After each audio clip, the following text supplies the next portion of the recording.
नमस्कार, मैं हूं आलोक शुक्ला और आप देख रहे हैं वर्ल्ड न्यूज सर्विस। शुरू करते हैं खबरों का सिलसिला आज की हेडलाइन से।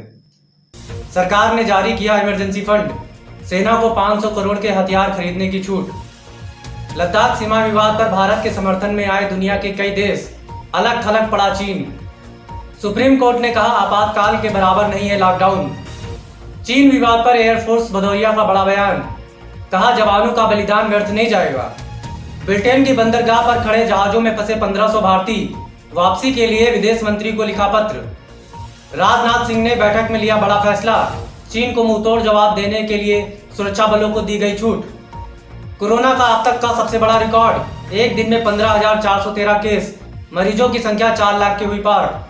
पूर्व प्रधानमंत्री चंद्रशेखर के जीवन पर बन रही है film the hero of the emergency Chandrashekhar, जिसमें अभिनेता का किरदार गुजराती फिल्म के सुपरस्टार राकेश पांडे व फिल्म निर्माता मुकेश पांडे हैं।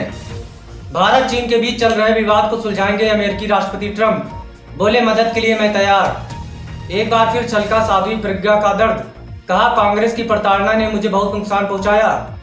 उत्तर प्रदेश में राज्य की अर्थव्यवस्था 1000 अरब डॉलर बनाने के लिए सलाहकार नियुक्त करेगी योगी सरकार। पंजाब के मुख्यमंत्री कैप्टन ने केंद्रीय कृषि कानून संबंधी 24 जून को बुलाई ऑल पार्टी मीटिंग। हरियाणा सरकार ने रद्द किए चाइनीज कंपनियों के टेंडर, अब घरेलू कंपनी को मिलेंगे ठेके। अखिलेश यादव बोले सीमाओं के साथ जनता के विश्वास की भी रक्षा करे केंद्र सरकार। उत्तराखंड में पर्यटन को बढ़ावा देने के लिए सीएम रावत ने विशेषज्ञों के साथ किया विचार विमर्श। झारखंड में हेमंत सरकार ने कोयला ब्लॉक नीलामी के खिलाफ सुप्रीम कोर्ट में दायर की याचिका। सीएम नीतीश बोले बिहार में उद्योग को बढ़ावा देने के लिए जीएसटी और आयकर में छूट दे केंद्र सरकार। शिवसेना बोली केंद्र को गलवान घाटी पर चीन के दावे का जवाब देना चाहिए। राज्यसभा में बढ़ी एनडीए की ताकत, अब विपक्ष से नहीं मिलेगी कोई चुनौती। नेपाल ने कहा विश्व शांति कायम रखने के लिए अपने मतभेदों को सुलझाए भारत और चीन। कश्मीर में आतंक पर करारी चोट, पहली बार 4 महीने में 4 आतंकी संगठनों के सरगना ढेर। अंतर्राष्ट्रीय योग दिवस पर बोले पीएम मोदी, योग करने वाले संकट में कभी धैर्य नहीं खोते।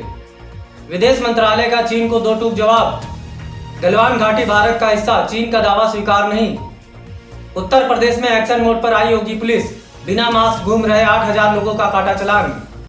अब समाचार विस्तार से। चीन भारत का संघर्ष होगा बड़ा भीषण, गलवान घाटी में चीन ने बढ़ाई तेजी से अपनी सेना। WNS दिल्ली से बड़ी खबर सामने आ रही है कि भारत चीन सीमा विवाद थमने का नाम नहीं ले रहा है। कई बार मैराथन बातचीत हो चुकी है, लेकिन सब बेनतीजा महसूस होती जा रही है। चीन की धोखेबाज चाल को देखते हुए भारत पूरी तरह से सतर्क है। चीन की बढ़ती हरकतों को देखते हुए आगे कब क्या हो जाए कुछ भी कहा नहीं जा सकता। इंडियन एक्सप्रेस में छपी एक खबर के मुताबिक स्थिति इतनी तनावपूर्ण है कि अगर चीन और भारत के सैनिक आमने सामने आ जाएंगे तो हालात और भी खराब हो सकते हैं।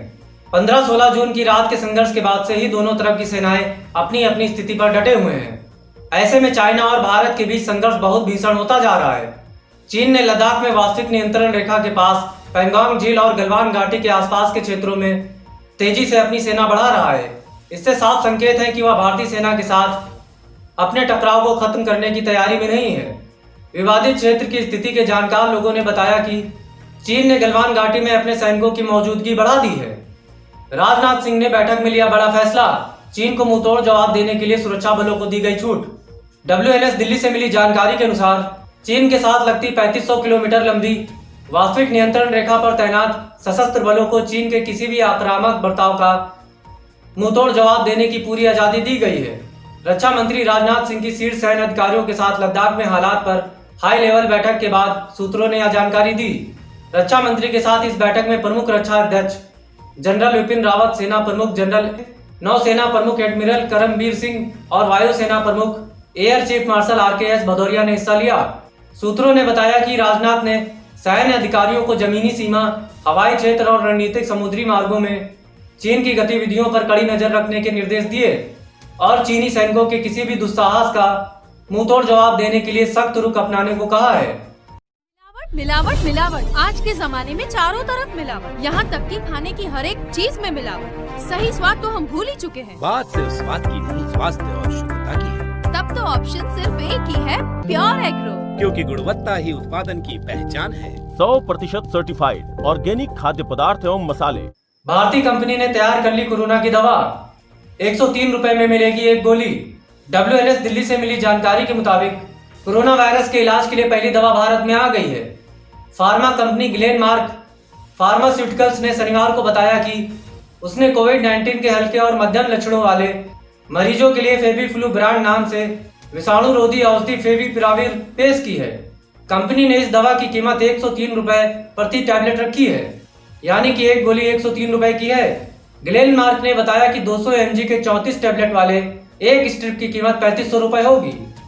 ब्रिटेन की बंदरगाह पर खड़े जहाजों में फंसे 1500 भारतीय। वापसी के लिए विदेश मंत्रालय को लिखा पत्र। WNS लंदन से मिली रिपोर्ट के मुताबिक ब्रिटेन के बंदरगाह पर कोरोना वायरस संकट के कारण खड़े क्रूज जहाजों में फंसे भारतीय चालक दल ने सैकड़ों सदस्यों के स्वदेश लौटने की अपील की है। ऑल इंडिया सीफेरर और जनरल वर्क्स यूनियन का दावा है कि ब्रिटेन के बंदरगाहों पर खड़े जहाजों में करीब 1500 भारतीय चालक दल के सदस्य फंसे हुए हैं। यूनियन ने विदेश मंत्री एस जयशंकर को लिखे पत्र में बंदरगाह पर खड़े जहाजों में से एक का उदाहरण देते हुए कहा, यह ब्रिटेन के टिलबरी बंदरगाह पर खड़े जहाज एवं एस्टोरिया में फंसे चालक दल के 264 भारतीय सदस्यों के संदर्भ में है। भारत चीन के बीच चल रहे विवाद को मध्यस्थता के साथ सुलझाएंगे ट्रंप। बोले, मदद के लिए मैं तैयार। WNS दिल्ली से मिली रिपोर्ट के मुताबिक अमेरिका के राष्ट्रपति डोनाल्ड ट्रंप ने अब भारत और चीन के बीच चल रहे तनाव को कम करने में मदद करने की पेशकश की है।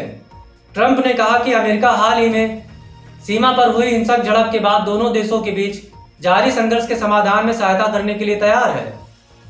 राष्ट्रपति ने शनिवार को शाम ऑकलैंड के तुलसा में एक रैली को संबोधित करने जाने के लिए विमान पर सवार होने से पहले संवाददाताओं को संबोधित करते हुए कहा कि यह बहुत विकट स्थिति है। हम भारत से बात कर रहे हैं और चीन से भी बात हो रही है। उन लोगों की एक बड़ी समस्या है, वे लोग मारपीट पर भी उतर आए हैं।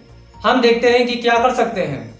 ट्रंप ने कहा कि हम उनकी समस्या का समाधान करने में उनकी मदद करने की कोशिश करेंगे।